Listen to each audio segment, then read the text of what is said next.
una empresa, una sociedad anónima, bajo patrocinio de un abogado, por ejemplo, es incorrecto, porque no puede intervenir de esa manera. Aquí entonces es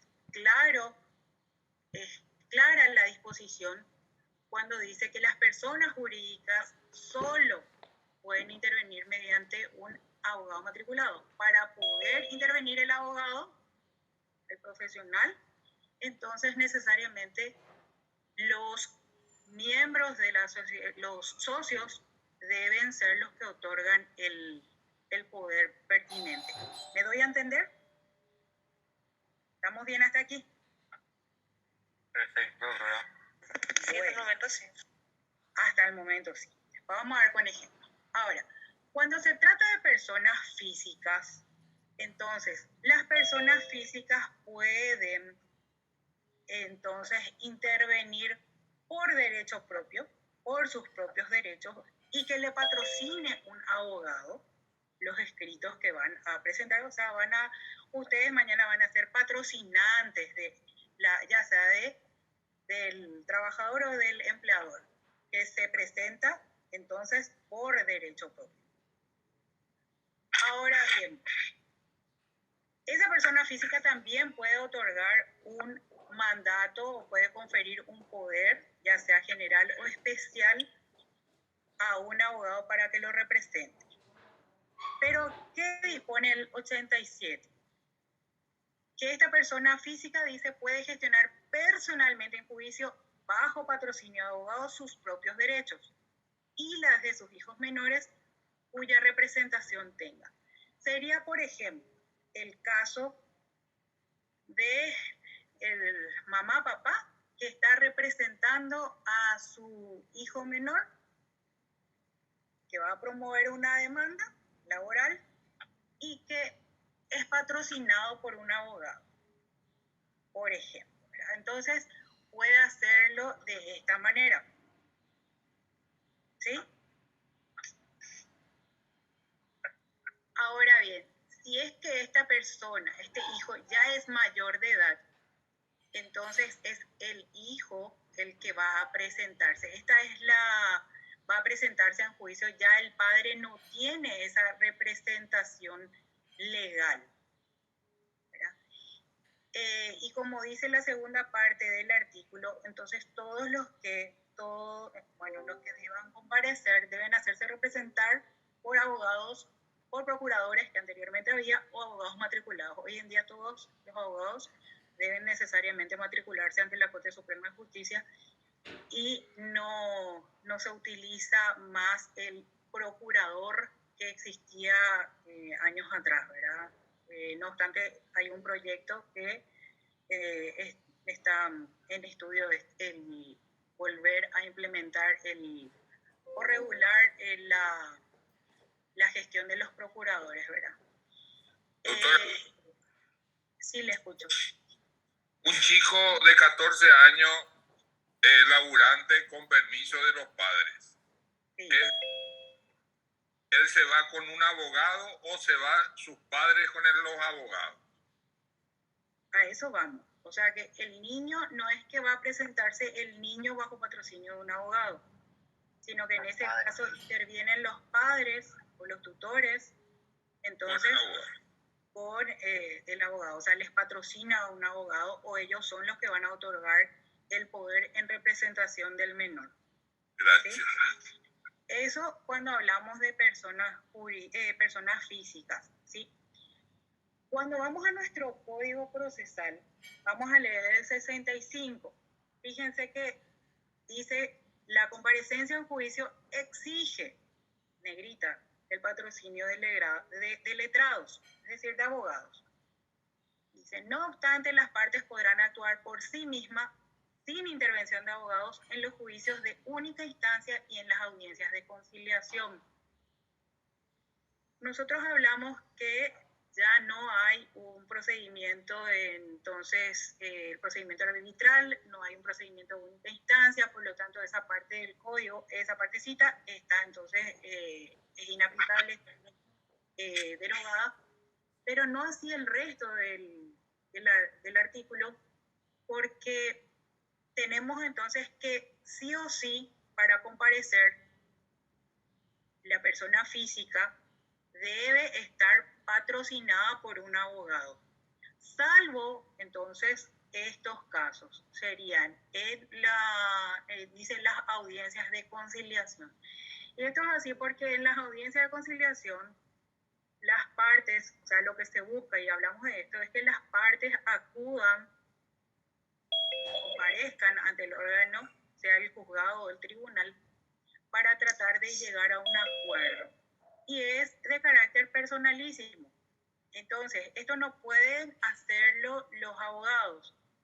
Esto necesariamente esta audiencia va a decidirse, digamos, entre el trabajador y el empleador. Entonces, si es que llegada la hora de la audiencia de conciliación, no está llegando el abogado que representa a la parte, ya sea el trabajador o el empleador, o puede participar solo. No se necesita entonces que esté patrocinado por un abogado. No así el resto de los actos procesales que deben cumplirse en el juicio, porque para todos los demás actos que exija la comparecencia en tribunales o realización de determinados actos procesales, la norma indica que se exige el patrocinio de letrados. ¿Está bien? ¿Se comprende hasta aquí? Doctora, ¿cuál sería un ejemplo de juicio de única instancia? Eso era anteriormente y se regía por el tema del monto y demás, y está en nuestro código, está todo lo que es a partir del artículo 100, única instancia, te digo, 98 al 100, ¿verdad? Pero ya superamos a eso, entonces ya no existen juicios de única instancia, pero todo lo que regulaba esto está ahí en el artículo 98, ¿verdad? Se refería al monto, había un monto y había también, digamos, cuestiones que ahora ya no vamos a complicarnos con eso. Entonces, ¿solamente pueden presentarse sin intervención de abogados en audiencia de conciliación? En la audiencia de conciliación, básicamente, ¿verdad? De repente otra audiencia que no exige el patrocinio obligatorio, por ejemplo, es la declaración jurada en el periodo probatorio, ¿verdad? O actos para los cuales el juez lo haga llamar para cumplir un acto procesal. Hay determinados actos que no, pero serían muy limitados. La regla es que sí o sí deben ser patrocinados por un abogado. ¿Sí? Gracias. Ahora, vamos al 67. Saltamos el 66 y después vamos a volver a eso. Las partes contendientes, digo bien, cuando estuvieren obligadas a comparecer personalmente, podrán estar asistidas de abogados patrocinantes. Dice, podrán. Entonces, repite aquí un poco, ¿verdad? O sea, cuando se trata de actos, entonces, personalísimos o cuando deban cumplirlos de forma personal, pueden estar acompañados de abogados patrocinantes, ¿verdad?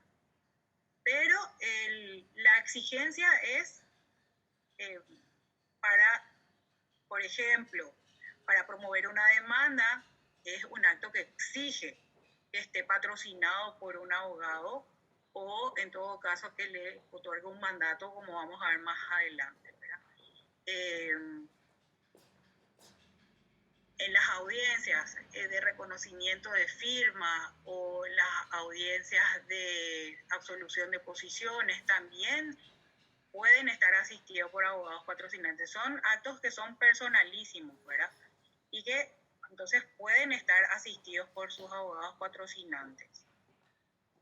¿Cuál es la consecuencia en caso de que, por ejemplo, se presente un escrito solamente del trabajador, sin ningún patrocinio?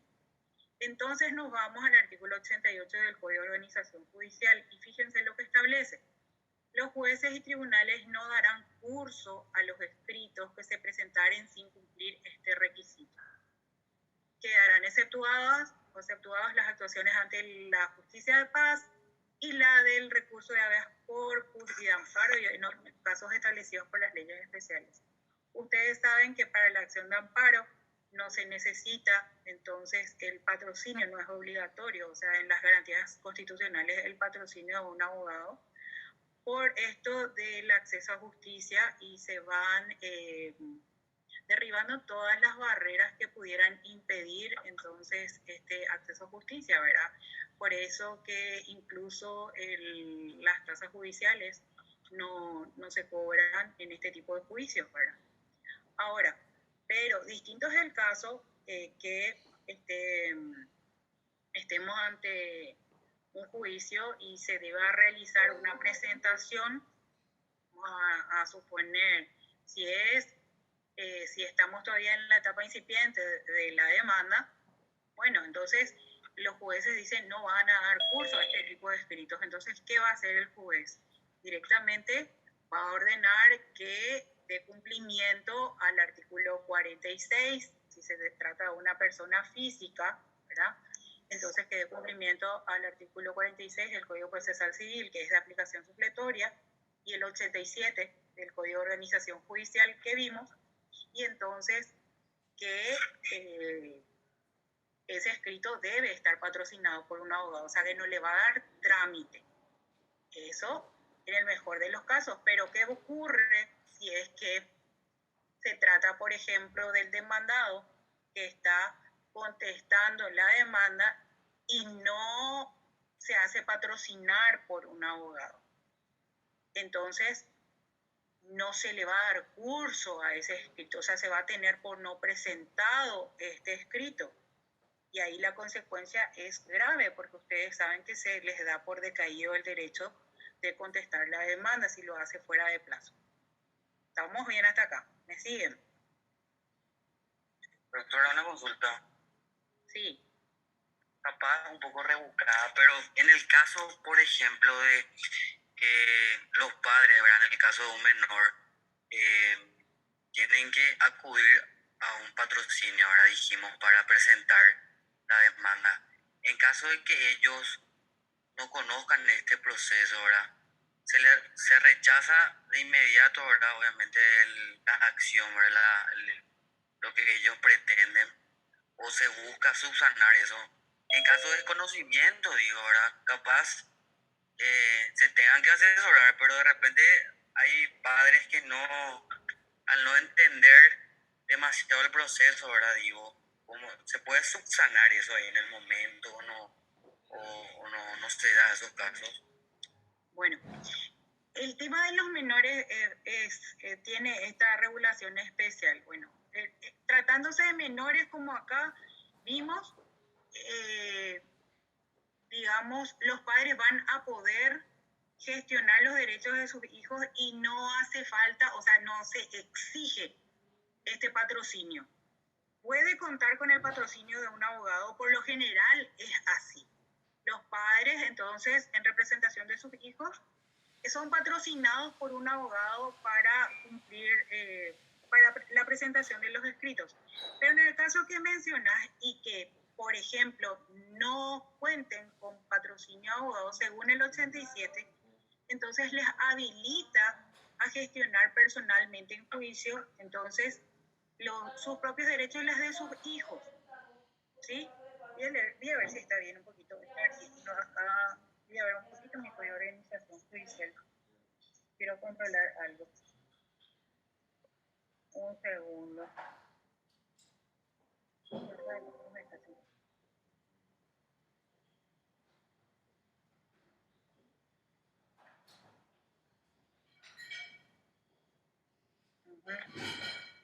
Sí, ese sería el caso. O sea, que entonces, es correcto. Ahora, son excepcionales esos casos de los menores trabajadores, ¿verdad?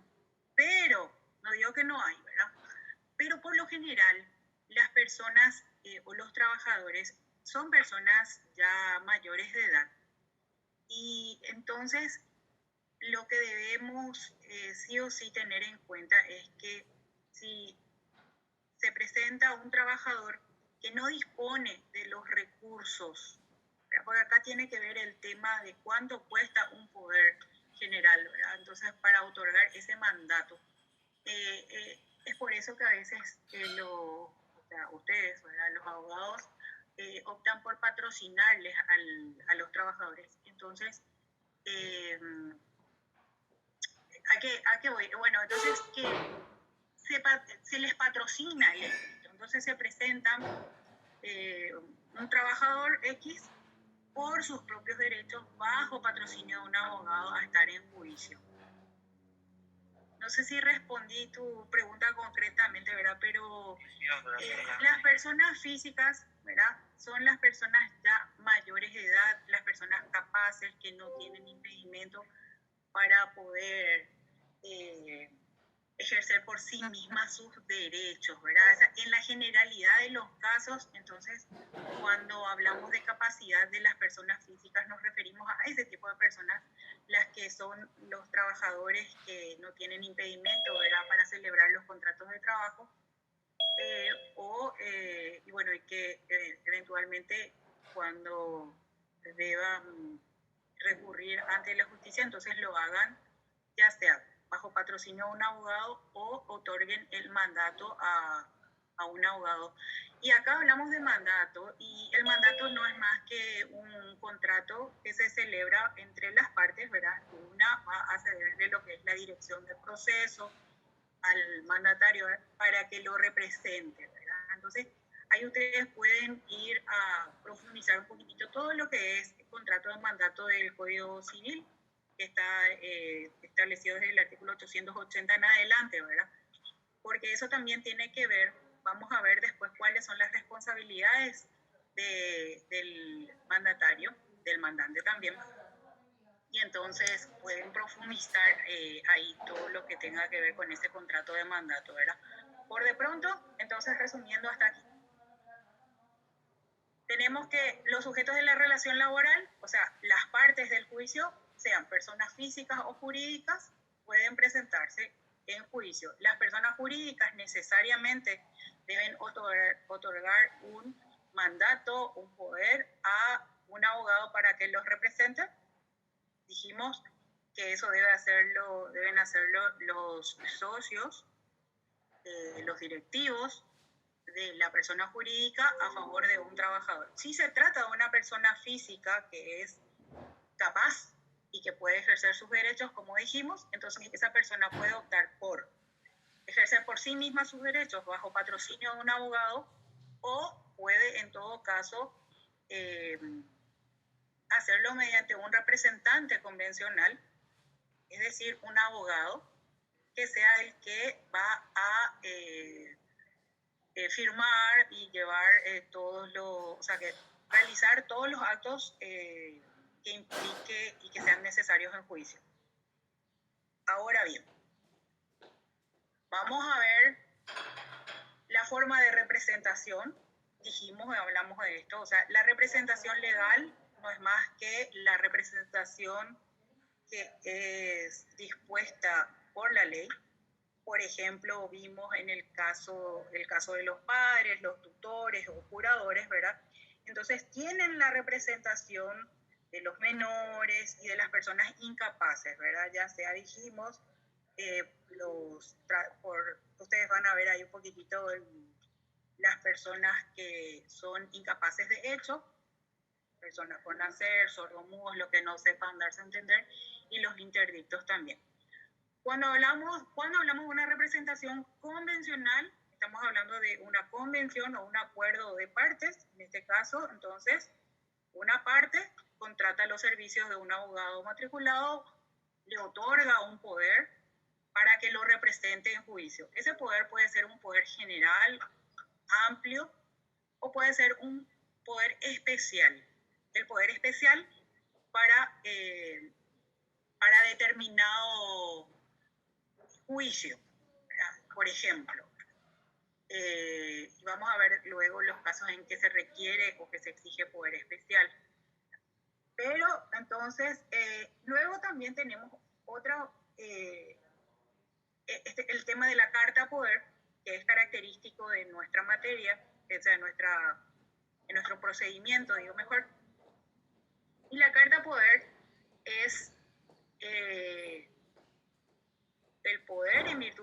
el trabajador, entonces otorga o confiere al abogado ese poder para que lo represente, ¿verdad? Ahí vamos a leer un poquitito el artículo 66 y les pongo acá trabajador porque el empleador no puede otorgar carta poder. El único que puede otorgar carta poder, y esto se pregunta en el examen, y es bueno que ustedes internalicen esto, solamente los obreros, los empleados y los aprendices o sus derechohabientes pueden hacerse representar por abogado o procurador mediante simple carta poder. Creo que les tengo acá. Después volvemos a eso. Mediante una simple carta poder cuya firma será autenticada por el escribano público o juez de paz del lugar en que resida el poder dante. Trabajador, aprendiz, ¿y qué más dijo, profe? Acá, está en el artículo 66 de nuestro Código Procesal del Trabajo, que aquí tenés. Entonces, los obreros, los empleados, los aprendices o sus derechohabientes, ¿sí? Entonces, estos son los que pueden otorgar esta simple carta poder. Es decir, al contrario censo, los empleadores no pueden otorgar entonces una carta poder. ¿Qué tienen que hacer los empleadores? Si es que no van a poder presentarse por sí mismos en juicio. Patrocinar a un abogado, contratar a un abogado. Claro, siempre dijimos que se exige entonces el patrocinio o en todo caso de un abogado, entonces se hacen patrocinar por un abogado o en todo caso si es un empleador va a entonces conferir un poder general para que se lo represente. Lo que ustedes no van a poder hacer el día de mañana, si es que viene un empleador, un patrón, y les dice que quiere contestar esta demanda, entonces ustedes no le van a decir, vamos a preparar una simple carta poder. ¿Se entiende? Porque no pueden intervenir ustedes por el empleador con una simple carta poder. Porque en ese caso, entonces no van a cumplir con la disposición de esta normativa y lastimosamente, entonces se va al juzgado a decirle, estése al artículo 87, en concordancia con el 46 del Código Procesal Civil. Tiene que necesariamente o presentarse bajo patrocinio o en todo caso otorgar un poder general. Ahora, viene un trabajador, si ya termino la idea y te doy la palabra. Ahora, si es que viene un trabajador, entonces ustedes al trabajador le van a dar la opción de que le van a explicar y le van a decir, bueno, yo voy a patrocinarte, voy a firmar contigo, voy a prepararte los escritos, vos vas a llevar al juzgado. Entonces, o incluso, eso implica que el trabajador va a venir a su estudio jurídico, al estudio jurídico de ustedes, a su despacho, y les va a, entonces, cada escrito que tengan que presentar, el trabajador va a tener que firmar. Les hablo así para que se entienda, ¿verdad? Entonces, el trabajador va a tener que firmar todos los escritos que se tengan que presentar en el expediente. Ahora, distinto es el caso que ese trabajador, por ejemplo, vive lejos y les dice a ustedes, yo no voy a poder venir las veces que me necesiten. Entonces, ¿qué ustedes le van a decir? Vamos a la escribanía y entonces vamos a preparar un poder general. Les va a decir, yo no tengo, yo fui despedido, en este momento no tengo recursos. ¿Qué opción tienen? Entonces tienen esta opción de la carta poder. Y la carta poder no tiene una formalidad específica, ¿verdad? Pero básicamente tiene lo básico. Les puse un poquito más un ejemplo. Entonces, los datos, a quién ese trabajador le confiere el poder, qué facultades le confiere, ¿verdad? Y para qué juicio entonces les confiere esa carta poder, ¿verdad? Para intervenir en qué juicio, ¿verdad? Lo importante de la carta poder es que esté firmada por el trabajador, pero no basta simplemente que esté firmada. ¿Por qué? Si bien es cierto, vamos a ver, la firma otorga validez a ese instrumento, ¿verdad? Esta disposición exige que la firma sea autenticada, dice, por un escribano o por juez de paz del lugar en donde resida el poder dante. Entonces, mucho no se cumple esto, pero basta con que por lo menos esté certificada la firma por un escribano. No hace falta que, por ejemplo, si el trabajador es de tal o cual ciudad, el escribano sea de esa ciudad, ¿verdad? Pero eso es lo que indica la norma, ¿verdad? Hoy en día, bueno, con que esté certificada la firma por un escribano, eso es válido, ¿verdad? Juez de paz es la otra opción cuando, por ejemplo, no hay un escribano en la ciudad de residencia del trabajador. Entonces, el juez de paz es el que certifica la firma. La certificación de firma no es más que, bueno, no es más se dice, pero bueno, sí, el escribano lo que va a certificar es que ese trabajador firmó en su presencia y que ese instrumento por el cual está otorgando ese poder al abogado tal o cual. Entonces, hasta ahí no sé quién quería hacer una consulta. Yo, profe, casi está respondido, sí. La pequeña diferencia entre el poder especial y el poder general, lo sé, ¿verdad? Pero entre un poder general y una carta poder, ¿dónde reside más o menos? ¿O es la misma cosa, profe? Porque veo que el patrón se tiene que acercar con un poder general. ¿Sí? Y también lo puedo hacer con una carta poder. No. Solamente el obrero. No. Yo insisto mucho en esto y quiero que, o sea, lo aclaremos acá y no en un juicio, lo aclaren en un juicio. Porque sí pasó. Bueno, si se trata de un trabajador, si se trata de un obrero, entonces no es necesario que pague el costo de un poder general. Si es que va a, entonces, hacerse representar por un abogado. Basta esta simple carta poder. Insisto, los empleadores no pueden otorgar una simple carta poder. Los empleadores necesariamente o se presentan bajo patrocinio de un abogado o, en su caso, otorgan un poder especial o un poder general. Quiero que esto quede claro hoy, ¿verdad? Si es persona jurídica, sí o sí, un poder general. ¿Sí? Si es persona física trabajadora, puede ser bajo patrocinio de abogado, puede presentarse bajo patrocinio de un abogado u otorgar una carta poder. ¿Cuál es la exigencia? Que la firma de ese trabajador sea autenticada entonces por un escribano o en su caso por el juez de paz del lugar de residencia de este poder tanto de este trabajador. Si se trata de una persona física, entonces el empleador no puede otorgar carta poder bajo ningún punto de vista.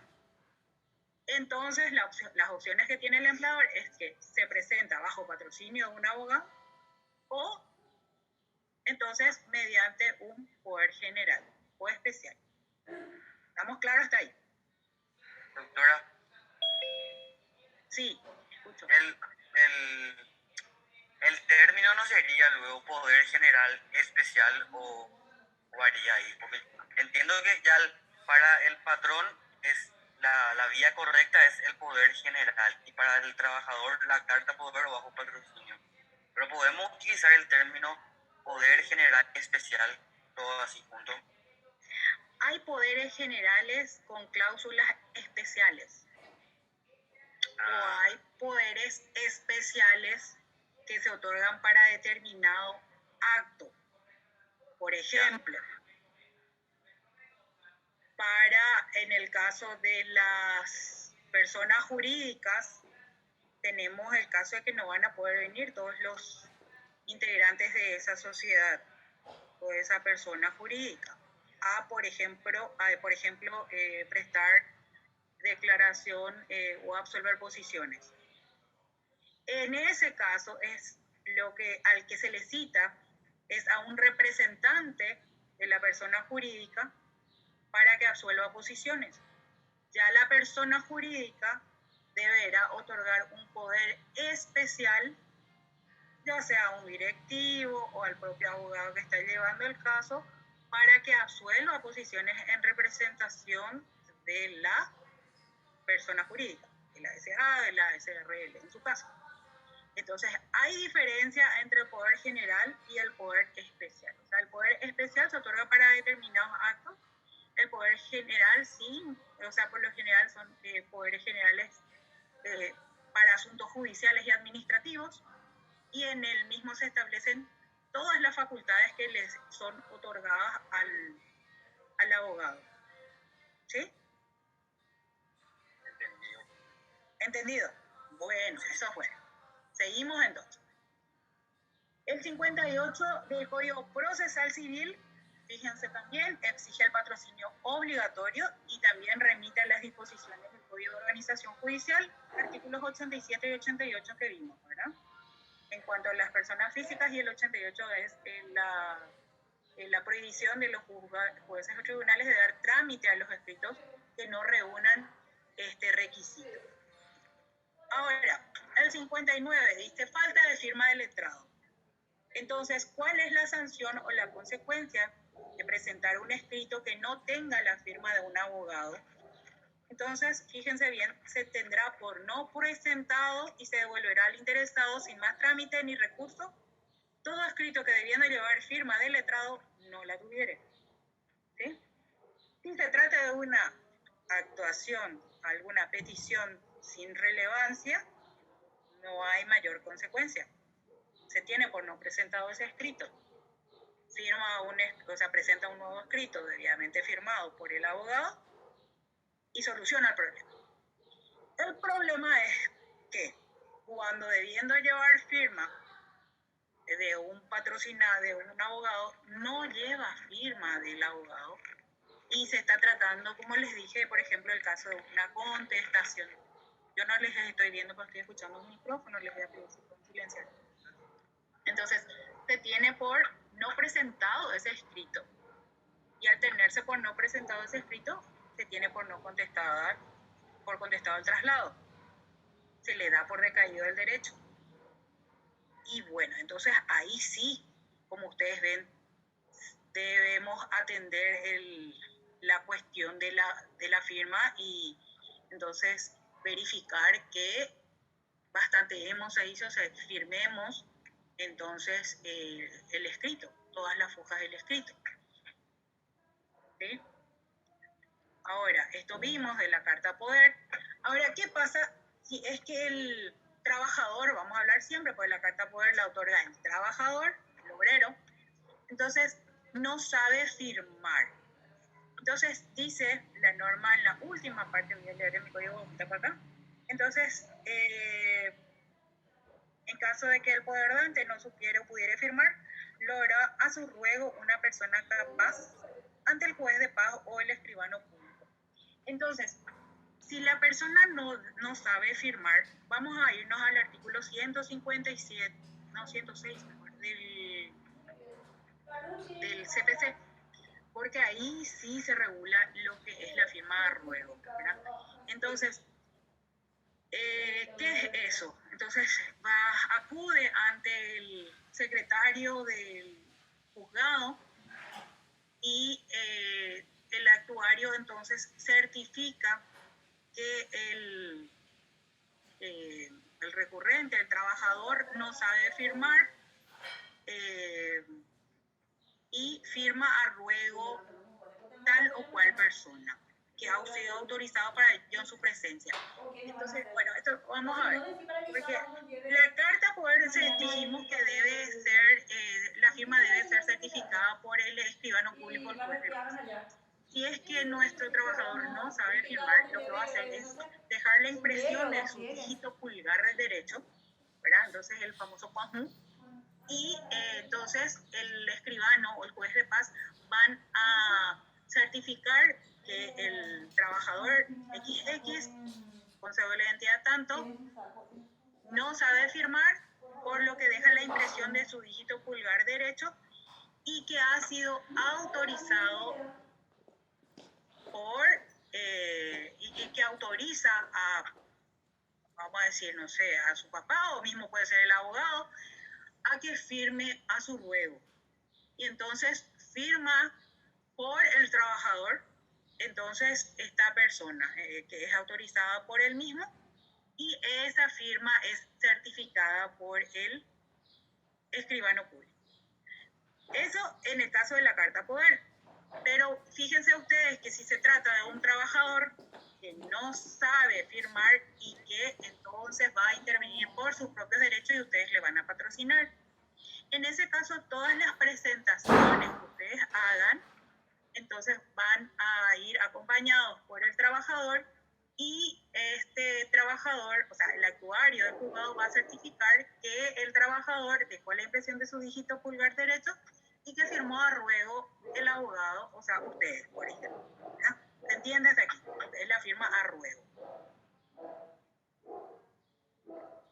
Eso es para el caso que no sepa firmar nuestro trabajador. ¿Estamos bien? Sí, doctora. Muy bien. Parece que Iván es el único que está atento. Bueno. No, no queremos nomás abrir el micrófono. Estamos demasiado atentos. Aquí, profe, estamos aquí. Estamos escuchando, profe. Muy bien.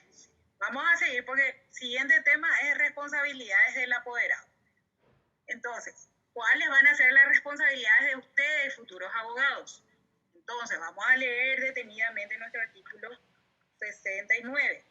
Fíjense que dice: el apoderado asume todas las responsabilidades que las leyes imponen al mandatario. Por eso es que yo les dije, lean todo lo que tenga que ver con el contrato de mandato, con el mandato y que está en el Código Civil, artículo 880 en adelante. Dice: una vez aceptado el poder, leo bien y de corrido ahora, el apoderado asume todas las responsabilidades que las leyes imponen al mandatario una vez aceptado el poder por el hecho de presentarse y ejercer el mandato. Los abogados y procuradores están obligados a seguir el juicio mientras no hayan cesado legalmente en la representación. Esto tiene importancia porque desde el momento que ustedes asumen la representación del trabajador o del empleador en su caso, entonces tienen que cumplir con las obligaciones, eso que implica, ¿verdad?, que ustedes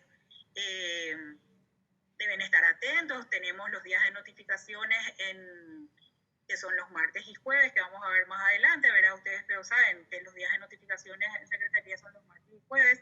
Nosotros tenemos mucho la automática, es decir, que han notificado por imperio de la ley los martes y jueves, ¿verdad? Entonces, si es que ustedes no se dejan estar, no concurren al juzgado y entonces puede caducar el expediente. Ustedes son responsables de todas las consecuencias que se suscite, ¿verdad? Del juicio propiamente dicho, ¿verdad? Entonces, todas las notificaciones que a ustedes se les cursen, entonces ustedes están obligados a contestar los traslados, a interponer los recursos, ¿verdad? Entonces, tienen que cumplir con ese mandato en forma, porque hay consecuencias en el caso de que de que ustedes incumplan, ¿verdad? O sea que el día de mañana entonces pueden ser demandados por sus mandatarios, ¿verdad? Entonces, y dice el 71, complementa un poquitito esto, porque mientras continúe la función representativa del mandatario, dice, las citaciones, emplazamientos y notificaciones que se le hicieran, inclusive la sentencia definitiva, tendrán fuerza y validez como si se hubiesen hecho al poder dante, salvo las excepciones previstas en la ley. Fíjense, entonces, esta responsabilidad, hasta tanto no designe un nuevo apoderado o no existan causas de cesación de ese mandato, ustedes son responsables y como les dije, el tema de las notificaciones, entonces no es necesario que se les curse la notificación a su representado, al representado de ustedes, sino que se les notifica a ustedes y entonces eso vale como si se lo hubiese hecho a su poderdante. Pero entonces es importante que ustedes estén atentos, ¿verdad? Ahora sí es que vamos a ver las situaciones que tengo después. Hasta las obligaciones, cumplir los deberes establecidos para las partes, seguir el juicio mientras no haya cesado su personería. Insiste también en este tema, hasta entonces las citaciones y notificaciones que se le hagan, incluso de las sentencias efectivas que se hicieran al gobernante, bla, bla. Esto creo que es el procesal civil, no les puse, pero también concuerda con todas las disposiciones del Código Procesal Civil que regula todo esto, o sea, de la representación procesal desde el artículo 57 en adelante, ¿verdad? Entonces,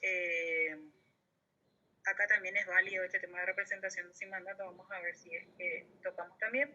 Tenemos en el Código Procesal Civil los deberes del apoderado, que concuerda también con lo que establece nuestro Código Procesal Laboral en el 69, en el 71 como vimos.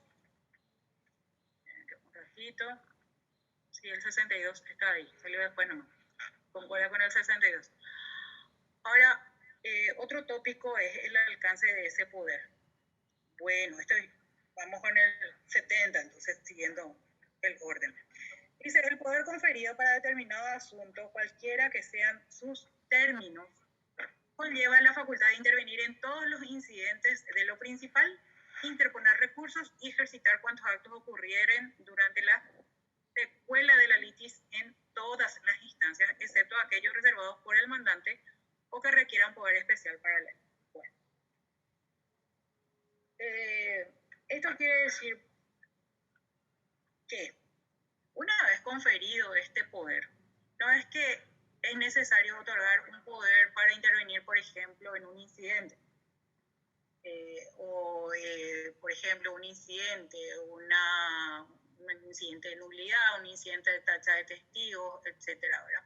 O que tenga que conferir nuevamente otro poder para interponer recursos, ¿verdad? Por lo general, en este poder general o en la carta poder también, entonces se establecen las facultades, o como dice acá, el alcance de ese poder, ¿verdad? Y entonces se establecen las facultades que tienen los abogados. Intervenir y se pone, ¿verdad? Intervenir en los incidentes del principal, o sea, entonces interviene en el principal, ya no hace falta otro para intervenir en el incidente, o sea, interponer recursos,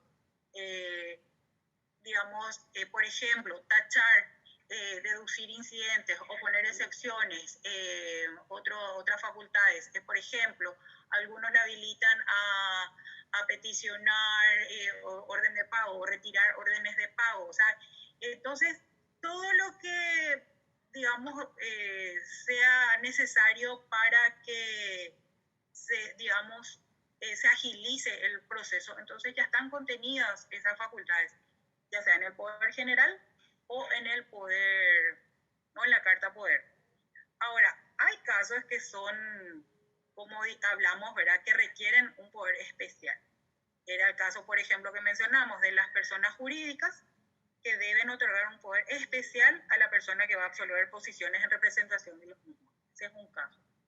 Hay otro caso que se requiere poder especial en el caso del desistimiento. Se requiere un poder especial para desistir, y eso vamos a ver cuando hablemos de forma de determinación de los juicios, ¿verdad? Una de ellas es el desistimiento y se requiere de poder especial para ese acto. Entonces, con respecto al alcance de poder, ahí me van les puse acá que concuerda con el Código Procesal Civil, muy similar a lo que establece acá, ¿verdad? Luego tenemos que saber, si por favor le piden al compañero que silencie su micrófono. Ustedes vean quién, porque no tengo a mano el otro dispositivo. Y luego, entonces, vemos ahora las causas de cesación de esa representación. Vamos a ver, esto está en el artículo 72. Entonces, esa representación, primero dice la revocación expresa del poder, después admitida judicialmente. Una vez que es admitida la intervención en virtud de un poder, entonces ese mandato debe cumplirse, y dijimos, hasta que o se revoque el poder, pero no hay una revocación tácita, dice revocación expresa del poder, fíjense, utiliza el término revocación expresa del poder. A contrario del censo, no hay una revocación tácita del poder, o sea, debe necesariamente el poder dante manifestar que revoca el poder otorgado al abogado tal, y entonces se presenta y manifiesta eso de manera expresa, o otorga un nuevo poder con la expresa aclaración de que revoca el poder conferido al abogado anterior, ¿sí? A eso se refiere, ¿verdad? O sea, entonces las partes pueden revocar el poder, sí pueden hacerlo, pero esa revocación debe ser expresa, no se presume la revocación tácita del poder. Ahora, renuncia del poder. Doctora. Sí. Es una cosa práctica. Vos le revocás el poder a tu abogado y él por pichado no se va y no presenta esa revocación y continúa el juicio, y generalmente, como estaba explicando anteriormente, están las fechas de, ¿cómo dijiste? Las fechas de... Los plazos para contestar. Los plazos para contestar. Un traslado. Y queda, porque habemos de todo en la viña del Señor. Se pichó, se fue y te quedaste con el poder de revocación que no entró en el expediente. ¿Qué se hace en esos casos? Bueno, si hay una revocación, ¿verdad?, de un poder, puede ser que, por ejemplo, el abogado ya no tenga tiempo para atender el juicio, y entonces, en ese caso, le revoca el poder y le da un nuevo poder a X abogado. Todo bien. Ahora, si es que hay una pichadura de por medio, como dice, entonces, lógicamente va a revocar expresamente el poder otorgado a veces, pero va a tomarse el recaudo de ir hasta el juzgado en donde se encuentra el expediente, o va a solicitarle a su nuevo abogado que presente el nuevo poder y solicite la intervención, y que enfatice en que le revoca el poder al anterior abogado, ¿verdad? Quiere decir que pudo haber acontecido algo que entonces hizo que ya no tengan ánimo de seguir, digamos, en contacto, ¿verdad? O entonces el abogado se cansó de que le llame y ya no quiere saber más nada, o no le hace caso, puede ser, o puede ser también que el trabajador se cansó de que el abogado no le llame, no le diga nada, no sepa de su juicio, y entonces no le queda otra que revocar ese poder y entonces otorgarle entonces mandato a otro abogado. Lógicamente se va a asegurar de presentarlo en el juicio. Inmediatamente después, obviamente, el otro abogado va a presentar su regulación de honorarios, ¿verdad? Ustedes tienen que ser conscientes de eso, ¿verdad? Entonces, porque toda actuación, o sea, no se presume la gratuidad del trabajo, y todas las actuaciones, y está tarifado cuánto deben percibir, y ustedes cuánto van a percibir el día de mañana por las actuaciones que están desempeñando, ¿verdad? O sea, según el trabajo que desempeñan, según la complejidad del litigio, por ejemplo, ¿verdad? Depende de otros factores también, monto de demanda, o en qué etapa está el juicio y demás, ¿verdad? Pero en lo que hace a la revocación, entonces ustedes van a asegurarse de que esto sea presentado en el expediente, y lo que no pueden, por ejemplo, y que he visto es que se presenta una de las partes, cualquiera, trabajador o empleador, y dice: le revoco el poder al abogado sultanito y solicito que le otorgue intervención al abogado menganito. Eso no se puede. El abogado menganito, entonces es el que va a tener que justificar su personería, va a tener que acreditarla, va a tener que presentar todos los documentos que justifiquen esa personería invocada, es decir, un nuevo poder. ¿Estamos bien hasta acá? Sí, profe, tengo una duda. Con respecto a la revocación expresa del poder, ¿tienes que especificar a quién le estás revocando el poder? ¿O puede ser una generalidad de decir revocando los poderes anteriores? No. Expresa. O sea, la revocación expresa se refiere a eso. O sea, si es que el trabajador, ¿verdad? Vamos a ver al famoso Juan. El trabajador Juan Pérez, no sé si tenemos Juan Pérez en nuestro curso, a veces coincide, ¿verdad? Pero bueno. Si el trabajador Juan Cáceres, vamos a ponerle, confiere un poder general al abogado, no sé quién hablo, ¿verdad? Bueno, te confiere poder a ti, ¿verdad? Entonces va a consignar tu número de matrícula, ¿verdad? Y todos los datos que te individualicen. Lógicamente, la revocación también tiene que ser de la misma manera. Entonces, se revoca el poder conferido a, ¿verdad? Eso puede constar en el instrumento, en el propio instrumento por el cual se vuelva a otorgar otro poder general, o puede entonces presentar un escrito por el que expresamente revoca el poder y eso lo firma la parte, ¿sí? Pero debe revocar el poder conferido al abogado tal. Lo que no puede hacer es por un escrito no más, ¿verdad? Entonces conferir un nuevo mandato, ¿sí? Ahí tiene que presentar una nueva carta poder o tiene que presentar un nuevo poder general. Gracias. Creo que puede existir, por ejemplo, un caso en el que haya un poder y, por ejemplo, en el mismo poder estén 3 abogados y uno se presente a decir revoco mandato. Entonces los demás se quedan vigentes y el de él cesa. Sí, puede ocurrir ese caso. Puede ocurrir el caso porque, cierto, o sea que el poder se puede conferir a un abogado, a 2 o 3. Pueden presentarse en forma conjunta, en forma alternada o en forma sucesiva. Puede revocarle a uno solo, sin ningún problema. Entonces, subsiste el mandato otorgado a los otros 2. No así con relación a quien expresamente entonces está revocándole el poder. El artículo 70, ¿acaso, doctora, ya no habla del alcance del poder, ¿verdad? En cuanto a la intervención en incidentes, excepto aquellos reservados, dicen. ¿Acaso ahí ya no se determina en qué actuación, o sea, el abogado qué va a actuar y en qué términos, ¿verdad? Para que no justamente ocurra ese exceso de poder o algo así? No va por ahí. No va por ahí el 70. No. En cuanto al alcance del poder. Vamos a leer otra vez. El alcance del poder, o sea, con respecto a, se refiere a que hay actos que el apoderado o que el mandatario o que el abogado, ¿verdad?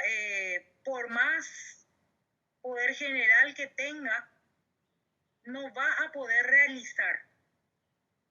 Por más de que figure que él puede realizar tal o cual acto, no va o sea, a ver, y les voy a poner bien el caso concreto de, por ejemplo, si se presenta un abogado con un poder general y él dice, con este poder general yo quiero absolver posiciones por la empresa tal, lastimosamente no va a poder, porque para poder absolver posiciones por una persona jurídica, la ley exige un poder especial para ese acto, como yo les hablé. ¿Se entiende? Entonces, sí o sí debe presentar un poder especial. Entonces, el alcance de ese poder sí les sirve para intervenir en el expediente principal, para intervenir en los accesorios, es decir, en los incidentes para interponer recursos, ¿verdad? Entonces, tiene amplias facultades, pero ese poder general no le va a servir para poder realizar actos que la ley expresamente establezca que deban realizarse por medio de un poder especial. El caso de la absolución de posición es el caso más clarito que hay, ¿verdad? O sea, entonces no van a poder absolver. ¿Qué va a pasar? Entonces se va a pedir la ficta, o sea, que se le tenga por confesa a la empresa, a la persona jurídica, a tenor del pliego presentado, porque no está permitido. Entonces dice, y ocurre, ¿verdad? Entonces en el momento de la audiencia dice, bueno, entonces, como mi poder general, usted, su señoría considera que no es válido para poder absolver posiciones, entonces invoco el artículo 60. El artículo 60 es poder, entonces, y tiene sus bemoles también el artículo 60, o sea, es invocar una representación sin el mandato. Entonces, pero ese artículo establece que esa representación se admite en casos urgentes, ¿verdad? Se admite en casos urgentes y se le da un plazo de 30 días para que presente los títulos que justifican esa personería. Tampoco es el caso, o sea, que tampoco va a poder hacer eso el representante de una persona jurídica. O sea, ustedes pónganse en el lugar de ser abogado de una empresa y entonces con su poder general no van a poder. Si bien tiene un alcance amplio, ¿verdad?, para realizar los actos dentro de lo que es la litis del procedimiento, no van a poder realizar actos que requieran un poder especial. ¿Está? Entonces, no es que acá el alcance se refiere al alcance de cuánto, o como el compañero estaba hablando, ¿verdad?, de hasta qué puede hacer, o sea, es más o menos qué puede hacer y qué no puede hacer con el mandato. No tiene nada que ver con lo que estábamos mencionando. Quiero nomás puntualizar eso, ¿verdad? Si ese poder puede tener una cláusula especial que hable sobre la absolución de posiciones, en ese caso sí podría, ¿verdad? ¿Cómo? Si en ese poder general también se incluye una cláusula especial que hable justamente de la absolución de posiciones, en ese caso se puede. Sí, o sea, ese es un poder general que contiene una cláusula especial que le faculta a poder absolver posiciones, no hay inconveniente. ¿Está bien? Sí, gracias. Estamos aclarando, porque esto es importante, el tema de la comparecencia, ¿verdad? Ahora, bueno, ¿dónde me quedé? El alcance ya vimos, las responsabilidades también. Doctora. Sí. Buenas tardes. Buenas tardes. Disculpe. Quisiera hacerle una consulta. El poder general, ¿qué cosas abarca? Bueno, si la profesora te escucha en el examen, ¿qué facultades concede al mandatario? Entonces, vamos a ver, o sea, porque fíjense que ustedes están en 10º el año que viene, entonces ya se están repitiendo. A ver, o sea, con respecto a las facultades, vimos interponer recursos. ¿Qué otras facultades concede? Bueno, interponer recursos, contestar traslados, contestar demandas. Voy a ver un poco acá, les puse acá, por ejemplo, una carta poder para que ustedes vean. No, a lo que me refiero es si sería solamente la parte del litis. Yo sé que es un poder general, pero ¿en qué? ¿Solamente la litis o la parte administrativa o la parte qué específicamente o todo el amplio espectro abarca un poder general? Porque hay también, como usted dijo, cláusulas donde hay poderes especiales dentro del poder general. Y sí, bueno, las facultades que pueden conferir en ese poder son no hay un límite, ¿verdad? Son todas aquellas facultades que le otorga el mandatario. Por lo general, los escribanos ya tienen un estándar de cuáles son las actuaciones procesales en las que intervienen los abogados y eso básicamente lo trasladan, ¿verdad? Algunos son más puntillosos, ¿verdad? Porque de repente dicen, bueno, acá vamos a ver, por ejemplo, tiene poder para percibir suma de dinero. En algunos poderes generales no contemplan esta facultad. Entonces, ese apoderado, ese abogado no va a poder percibir suma de dinero, por ejemplo. Dice suscribir acuerdos. Y ese poder no le habilita al abogado a suscribir acuerdos en representación de su mandante, tampoco lo va a poder hacer. Desistir de la acción de la instancia, si es que no está contemplado eso en el poder general o en la carta poder, entonces el abogado no va a poder hacerlo eso en representación de su... Acá que dice, fíjense, pedir embargos preventivos, ejecutivos, levantamientos, ejemplos, ¿verdad? Prestar fianzas, cauciones. Hay juzgados en los que, cuando las cauciones exigen que sea una caución personal del peticionante y otros autorizan que la caución para decretar una medida cautelar pueda otorgarle a su mandante, pero si eso no está contemplado, no está contenido en el poder, no va a poder prestar esa caución el abogado, ¿sí? A eso vamos. Entonces, todas las facultades que son conferidas al abogado deben estar contempladas en el poder, ¿sí?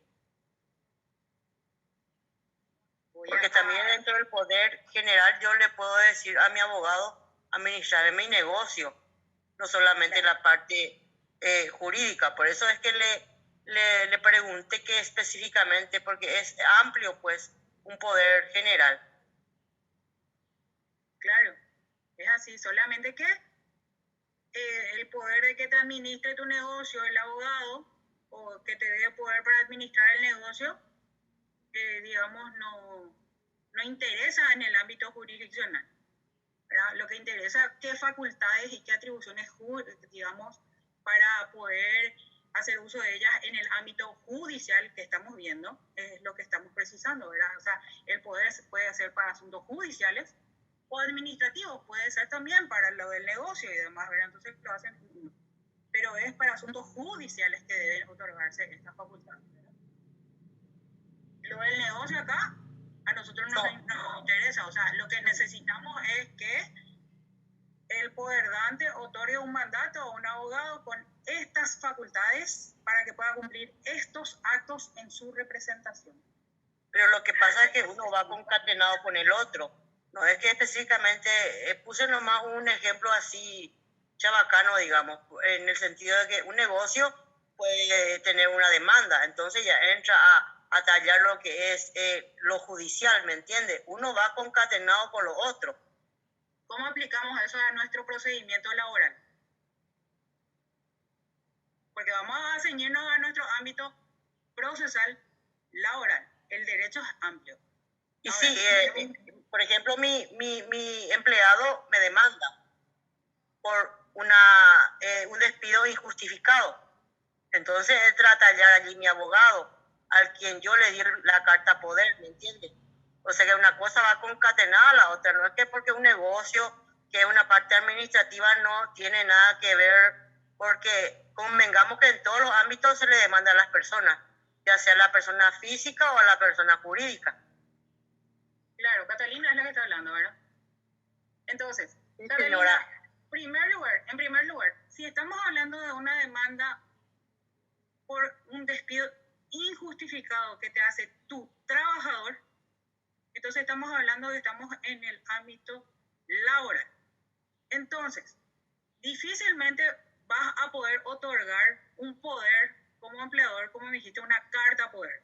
Entonces, vamos a ver, en todo caso, vas a otorgar un poder general para a un abogado que te represente. Entonces, vamos a puntualizar, vamos a partir de ahí, porque ese ya es primer error.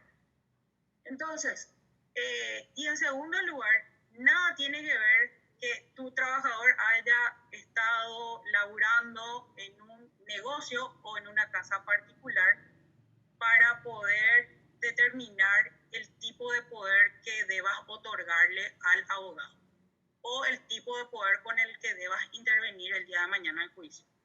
¿Sí? Entonces, con respecto a este tema, tienen que manejar la forma de cómo deben intervenir o cómo deben comparecer en juicio, cuál es el alcance de ese poder, cuáles son las facultades y cómo cesa ese poder. Entonces, vamos a sortear porque lo del ámbito ámbito administrativo le vamos a dejar a otros profesores para poder resolver. Ahora, en el ámbito laboral netamente, entonces, basta con un testimonio de poder general para asuntos judiciales en donde se establezcan las facultades para poder y que facultades que se le otorga al abogado o, como dijo una de las compañeras, a uno o varios abogados y la forma en la que van a intervenir, si van a intervenir juntos o en forma separada, ¿verdad? Ahora, vamos a ver el tema de la renuncia al poder, que es cuando el caso en el que el apoderado entonces renuncia al poder, entonces se presenta y le dice: señor juez, yo renuncio al mandato que me confirió tal o cual persona. Entonces no es que este abogado renuncia al mandato y ya se libera de toda responsabilidad o de las responsabilidades que vimos. No, porque el juez lo que va a hacer es fijarle un plazo al poderdante para que este poderdante designe un nuevo apoderado y lo va a percibir, ¿verdad? De que lo va a hacer bajo apercibimiento de continuar el juicio en rebeldía. ¿Esto qué quiere decir? Entonces va a decir: téngase por renunciado al mandato del abogado tal, del poder conferido por el señor XX, y señálese un plazo, vamos a poner 3 días, a fin de que el señor XX designe un nuevo apoderado. Entonces, bajo apercibimiento de continuar en juicio en rebeldía. Esto, notifíquese por cédula, ordena el juez. Entonces, el juez va el apoderado, no es que con la sola presentación de esa renuncia ya se liberó, no. Tiene que notificar esa resolución del juez a su poderdante para que éste designe un nuevo apoderado. Le notifica: vence el plazo que otorgó el juez, dijimos 3 días. Bueno, vencieron los 3 días y el poderdante no se presentó con un nuevo apoderado. ¿Qué pasa? Entonces el juicio debe continuar. Entonces, en rebeldía, entonces, básicamente sin necesidad de esperar que designe otro abogado. O sea, lo que aquí tenemos que rescatar es lo siguiente. Entonces, que no es que con renunciando al poder ya cesa las obligaciones que ustedes tienen como representantes, ¿no? Deben notificarle a su apoderado y entonces recién vencido el plazo que fije el juez, recién ahí entonces ustedes se liberan. Por lo general se le notifica al poderdante e inmediatamente entonces designa un nuevo abogado para que lo represente. Pero si no es el caso, entonces no se le espera tampoco al poderdante a que el día de mañana o espere o quiera designar un nuevo apoderado o lo que sea. No, el juicio continúa, ¿verdad? Si hay presentaciones pendientes o trámite pendiente, entonces el juicio continúa en rebeldía, ¿verdad? Y especifica acá que la resolución que así lo disponga deberá notificarse en el domicilio real del mandante. Esto es claro, ¿verdad? O sea que entonces, por más de que el apoderado haya fijado un domicilio procesal, entonces no es que le va a notificar a su poderdante en ese domicilio procesal. Le tiene que notificar a su poderdante en su casa, en su domicilio real, en donde vivía su poderdante, para que él tome conocimiento del plazo fijado para que designe un nuevo apoderado. Aquí no hay problema, ¿verdad? No, profe.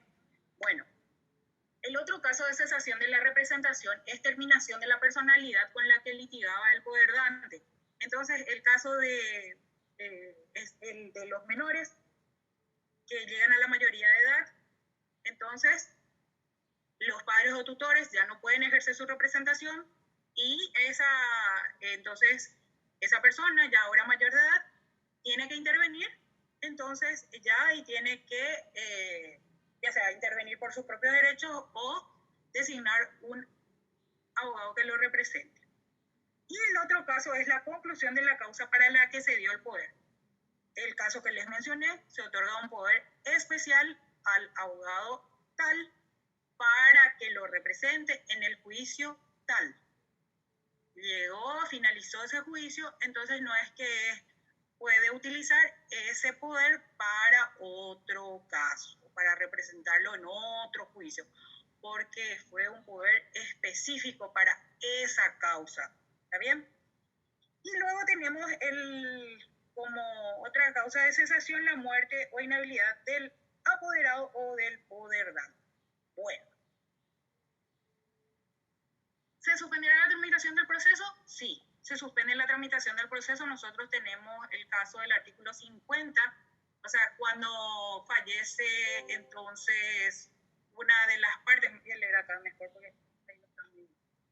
O sea que cuando fallece una de las partes, excusa ahí, pero entonces obviamente se debe acreditar el fallecimiento, se presenta el certificado de defunción que acredita entonces el fallecimiento de una de las partes, se suspende la tramitación del juicio hasta que se presenten a tomar intervención los herederos de esa persona, o sea, los herederos de las partes, ¿sí?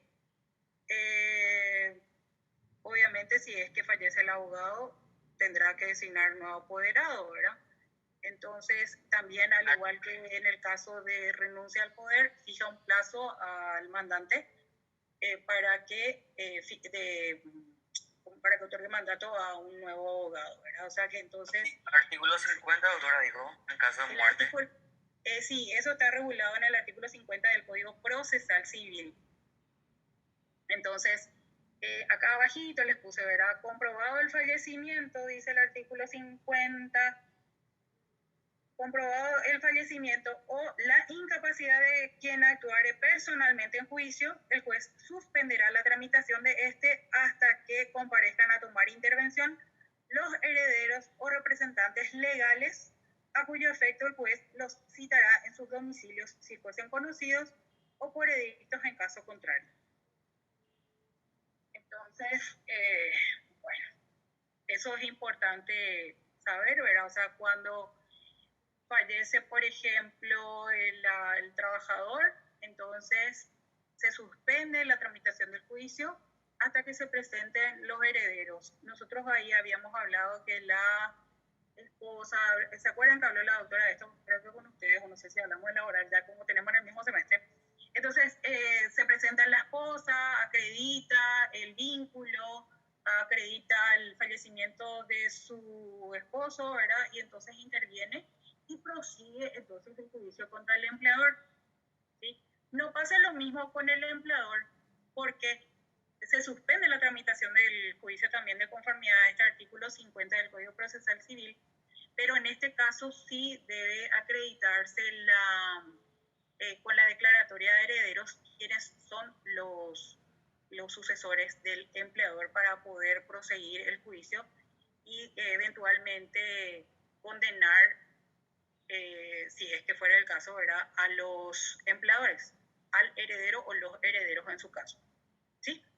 Entonces, resumiendo, la representación entonces cesa por las causas establecidas en el artículo 72 de nuestro Código Procesal Civil que vimos recientemente. ¿Qué más? El juicio en rebeldía ya adelantamos, pero dice que el juez o tribunal, ¿verdad?, de oficio o a pedido de parte, ordenará que el juicio continúe en rebeldía en los siguientes casos. Volvemos a tener el caso de revocación del poder hecha por el mandante cuando éste instituyese otro mandatario o compareciere personalmente. Hablamos de esto, ¿verdad? El caso de renuncia del mandatario. Entonces, una vez que venza el plazo señalado para el poderdante para decidir, o sea, para comparecer por sí o designar nuevo apoderado, no lo hace, entonces el juicio continúa en rebeldía, ¿verdad? Lo mismo es el caso de revocación del poder, ¿verdad? Vence el plazo y el juicio debe avanzar, ¿verdad? Porque eso tiene mucho que ver con lo que vimos esta semana del artículo 55, de que el juez es dirigirá el procedimiento. Básicamente el juez laboral no tiene que esperar petición de parte, sino que tiene mucho que ver con el impulso de oficio del juez, ¿verdad? Entonces, si venció el plazo que le fijó el actuario, le informa que venció el plazo para cumplir el acto procesal, ¿verdad? Que no se presentó ni el apoderado, el apoderdante, no se presentó por sí, no se presentó el nuevo apoderado. Entonces, el juicio continúa entonces en rebeldía, ¿verdad? A eso vamos. Entonces, solamente en caso de muerte se suspende. Ahora, este artículo 74 es muy importante porque establece, ¿verdad?, todos los requisitos que debe cumplir la persona que comparece ante el órgano jurisdiccional. Y dice, toda persona, creo que está, bueno, ahí, toda persona que comparezca en juicio, sea por su propio derecho o en representación de tercero, deberá, no es si quiere, deberá, entonces en la primera actuación, dice el código, constituir domicilio legal dentro del radio de 20 cuadras de asiento del juzgado. Esto está modificado por el artículo 47 del CPC. La obligación, ¿cuál es? De conformidad al 47 del Código Procesal Civil, es constituir domicilio dentro del radio urbano de la ciudad o pueblo que sea asiento del juzgado o tribunal. ¿Sí?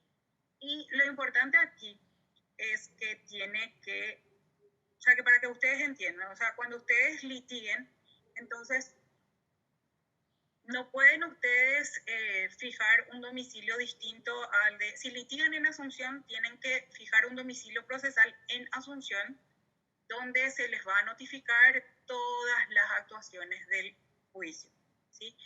Si no fijan domicilio en Asunción y ustedes dicen, no se percatan y fijan domicilio en Las Bareas o en Fernando de la Mora, ¿qué pasa?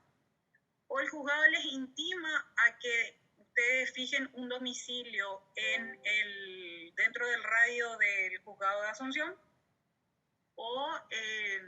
y en realidad sí, se intima, ¿verdad? Porque se les intima a que constituyan domicilio de conformidad a este artículo y bajo percibimiento de tenérsele por constituido en la secretaría del tribunal, del juzgado. Esa es la salida más, digamos, utilizada, porque, bueno, en lo civil cambia la cosa porque hay otra norma que permite, que se refiere el artículo 48, relativo a la falta de constitución de domicilio, ¿verdad? Entonces, cuando yo estaba en lo civil, aplicábamos el artículo 48, y si es que no fijaba domicilio dentro del radio del juzgado de conformidad al artículo 48, entonces se le tenía por constituido en la secretaría directamente, porque el artículo 48 dice que si no se cumpliera con lo establecido en el artículo anterior, en el artículo 47 que hablamos, ¿verdad?, o no compareciere quien haya sido debidamente citado, quedará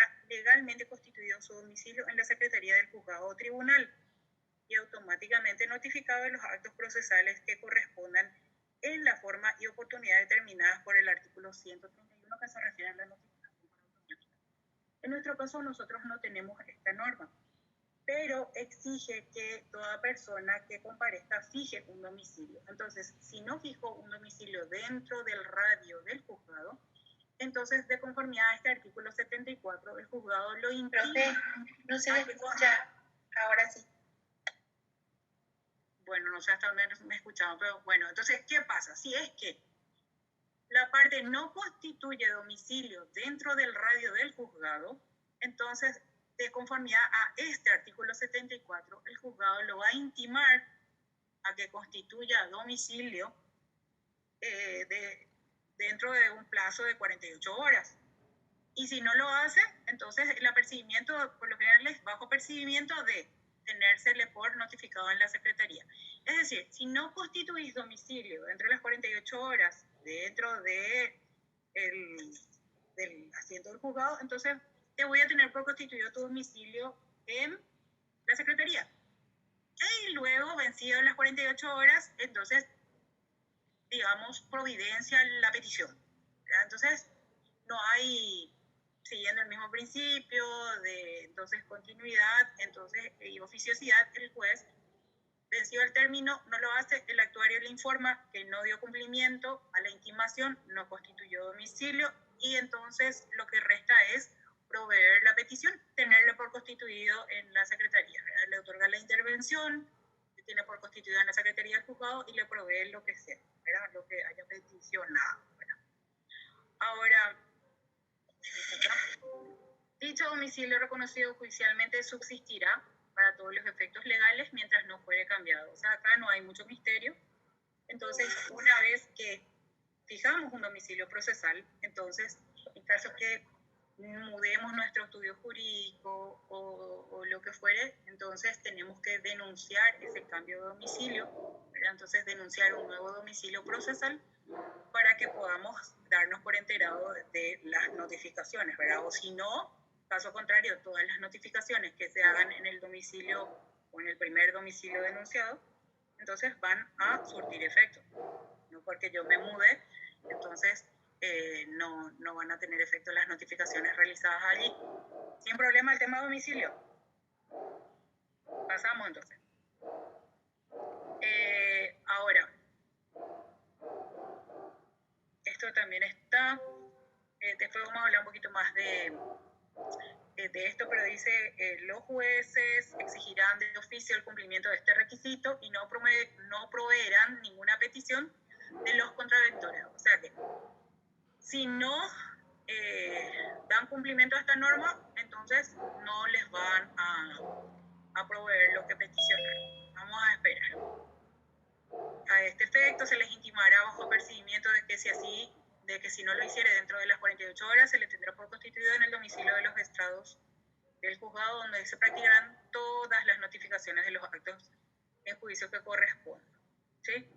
Entonces, tienen que estar muy atentos porque ustedes tal vez denuncian un domicilio en otra localidad y el juzgado les intime a constituir domicilio, ustedes no lo hacen y ustedes siguen esperando que se les notifique en el domicilio que denunciaron fuera del lugar asiento del juzgado, como dice, y lastimosamente no va a ser así, ¿verdad?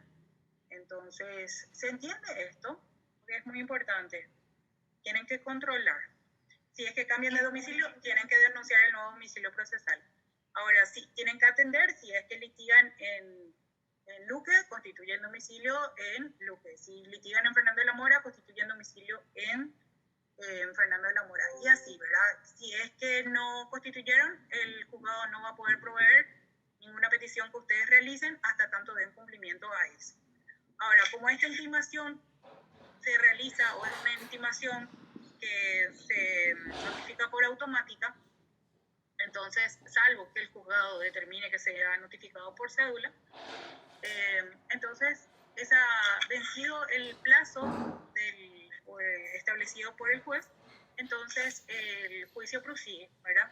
Se hace efectivo el apercibimiento de que se le va a tener por constituido su domicilio en la secretaría del juzgado y el juicio prosigue. ¿Está bien? Aclarado este punto. Otro de los requisitos que exige el artículo 74, entonces, y que debemos tener en cuenta, es acompañar en debida forma los documentos justificativos de la personería invocada. ¿Qué quiere decir esto? Que si yo ustedes el día de mañana se presentan en virtud de una carta poder en representación de un trabajador, entonces ustedes tienen que acompañar la carta poder en debida, tienen que primero acompañar la carta poder. Parece obvio, pero a veces invocan una personería y no presentan los documentos habilitantes, ¿verdad? Los instrumentos habilitantes. Primero. Y segundo, que esa carta poder esté o reúne los requisitos que establece el artículo 66. Es decir, que contenga firma, que la firma esté autenticada por un escribano o un juez de paz de la localidad de residencia del poderdante, o en su caso, si es que la persona no sabe firmar, entonces que alguien firme a ruego o que le autorice a alguien a firmar a su ruego y esa firma sea certificada. Bueno, eso es.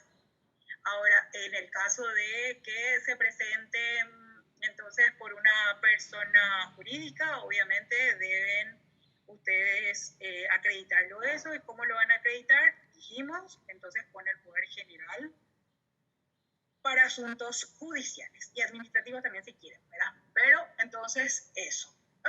O un poder especial para intervenir en ese juicio, pero deben acompañarlo. ¿Qué pasa si no acompañan esto? Hay juzgados que van a decir, antes de proveer lo que corresponda, previamente de ese cumplimiento al artículo B y acompañe los documentos justificativos de la personería invocada. Artículo B del artículo 74 del CPT. Bueno.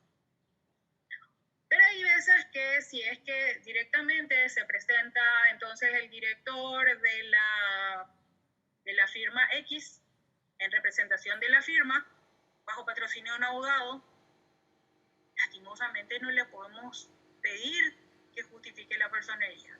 Y ahí es la importancia que yo la importancia de lo que hablamos con anterioridad, ¿verdad?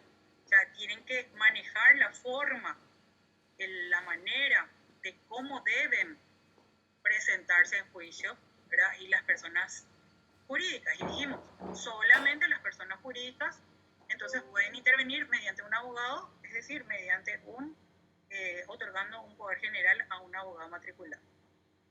Está el punto. Entonces, domicilio y personería. ¿Cuál es el tema? ¿Verdad?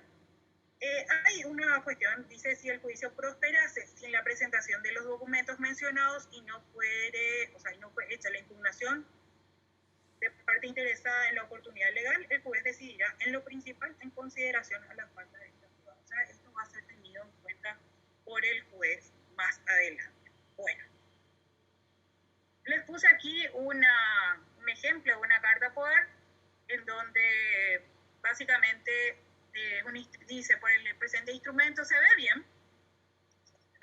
Me dan muy bien. Se ve, para que tengan en cuenta, creo que en el libro del profesor Paredes, que también tenía una carta poder.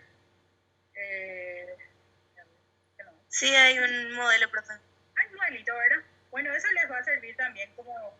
pero la carta poder no tiene una formalidad, no está estandarizado, no hay un formulario. Básicamente tiene que cumplir, sí hay un modelito, ¿verdad?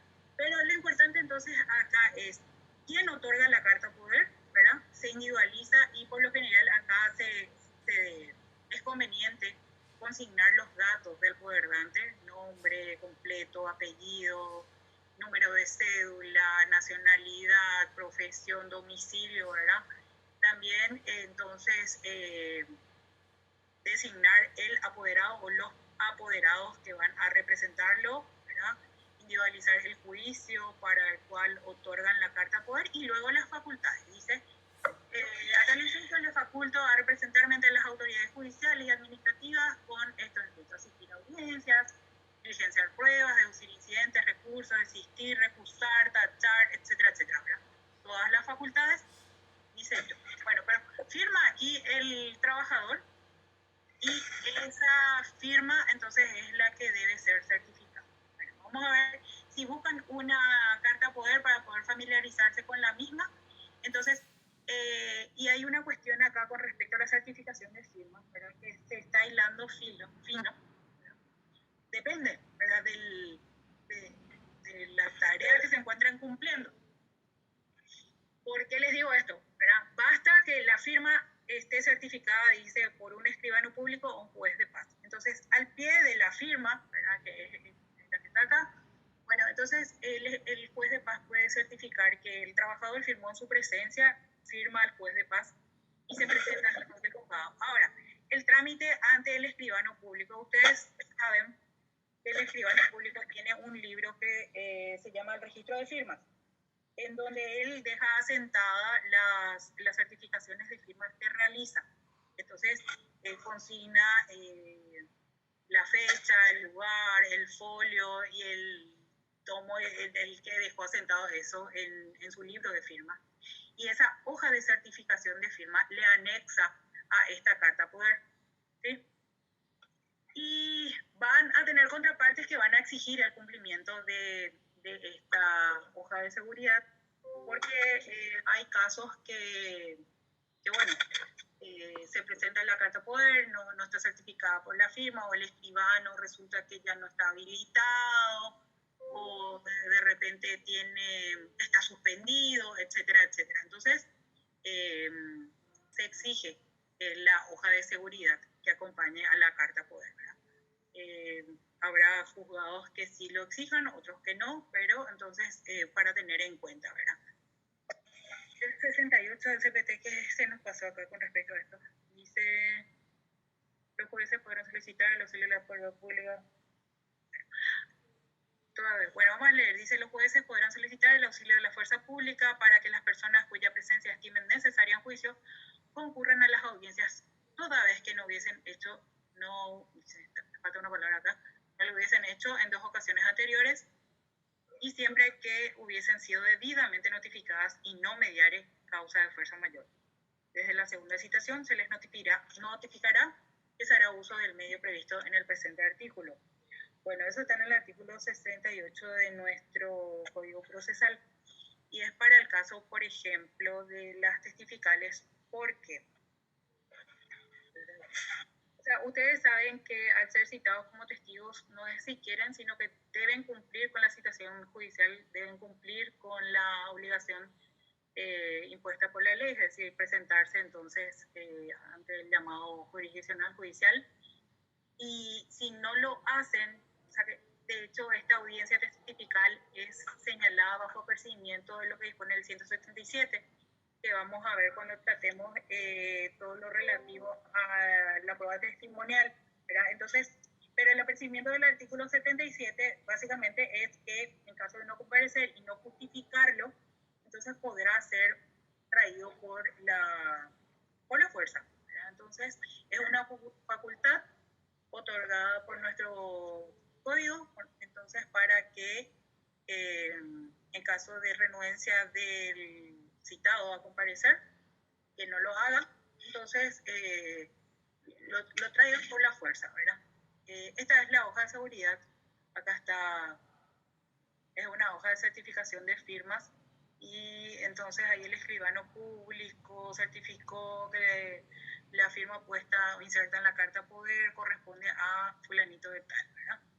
Y entonces ahí están las firmas, fueron registradas en el libro correspondiente en tal folio, y está consignado el motivo de la certificación también, ¿verdad? Entonces, para que ustedes tengan idea un poquitito de qué es lo que es este tema de la certificación del escribano, ¿verdad? No sé si tienen alguna pregunta o algo que les pueda aclarar. ¿Me indican? ¿Qué página es la del libro del doctor de Felipe Paredes en la carta poder, doctora? No sé, tendrías que ver porque vos no estabas mirando. Distintas ediciones. No tengo a mano, pero yo tengo una edición. Es la página 86. Página 86. Bueno, y se modificó. Hay una edición que tenía la compañera que mostró que era, mi edición pues es antigua, y hay una edición nueva, entonces varía el número, pero ahí pueden buscar y van a tener. Otra pregunta que tengan respecto a este tema que pueda aclarar, algo que quedó en el tintero. Está todo muy claro, profe. Excelente la clase. Todo muy claro. Bueno, entonces yo les agradezco mucho la atención. Les pediría, la siguiente lección trata de plazos o términos. Son las 17:30, ¿verdad? Entonces, vamos a terminar aquí. Pero es una lección importante. Si ustedes leen, no tiene más que 2 o 3 artículos, ¿verdad? Pero si pueden leer para la clase que viene, sería interesante. Y entonces voy a preparar también yo unos pequeños ejercicios para poder practicar el tema de cómputo de plazos. O sea, cómo contar los plazos, ¿verdad? Primero, bueno, vamos a saber el concepto, cuál es la función de los plazos, ¿verdad? Y luego, entonces, practicar, ¿verdad? Como se dice, poner ejemplos concretos y entonces ustedes practicar, computar los plazos. Yo creo que para la semana que viene ya va a estar la mayoría, ahora estamos 59, entonces les aliento a que estén para poder hacer esto. Vamos a ver si lo hacemos de forma individual o grupal, ¿verdad? Y que les sirva esto, digamos, ya para la profesión, ¿verdad? No que no sepan contar plazos y entonces planteen, por ejemplo, un incidente fuera de término y que a veces por un día se les rechace un incidente, por ejemplo, porque no supieron contar el plazo. O que hay o presenten recursos que les sean rechazados por no saber contar el plazo o desde plazos de periodo probatorio o plazo para contestar la demanda, o sea, tiene mucho que ver con eso, ¿verdad? Y bueno, sin más entonces, que tengan muy buen resto de semana y nos vemos el martes que viene.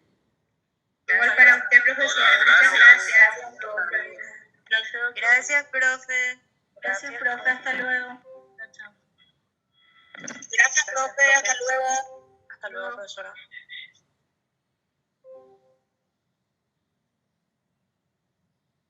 Recording stopped.